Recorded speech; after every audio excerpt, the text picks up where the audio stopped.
कारण क्या है? केवल किरोध है। तो इसीलिए जब किरोधिक बीमारी है तो इसका जो इलाज है वो है शांति। क्या है? जोर से बोलो, शांति। ठीक है।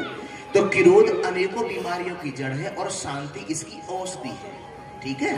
देखो संत ओशो जी ने बड़ी सुंदर बात कही है। संत ओशो जी कहते थे कि जहां विवाद हो, जहां बहस हो, वहां सबसे अच्छा साधन है मौन हो जाओ। क्या हो जाओ? मौन हो जाओ। क्योंकि मौन रहने से झगड़ा नहीं होता और परिश्रम करने से गरीबी नहीं रहती। और जहां संघर्ष है वहां प्रगति है, और जहां संघर्ष नहीं है वहां प्रगति भी नहीं है। ठीक है। बातें ना करो माता जी, प्लीज माता जी बातें ना करें, कह दो जय श्री कृष्ण। तो भगवत प्रेमियों, जो क्रोध रूपी अग्नि में हमेशा जलता रहा, जीवन भर जिसने पाप कर्म किया, अगर ऐसा पापी व्यक्ति 7 दिन श्रीमद् भागवत कथा श्रवण कर ले तो उसका भी कल्याण हो जाता है। किससे हो जाता है? भागवत कथा से। किससे?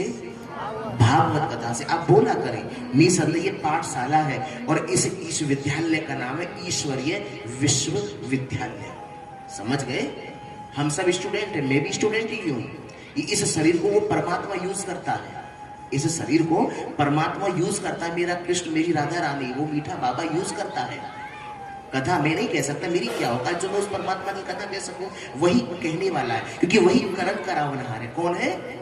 करण करावनहार। परीक्षित जी, इस शब्द का मतलब क्या है?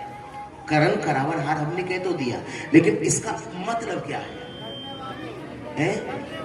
करने वाला और कराने वाला। ठीक है। करण करावनहार इसे इसलिए कहते हैं क्योंकि वो करता भी और कराता भी है। ठीक है।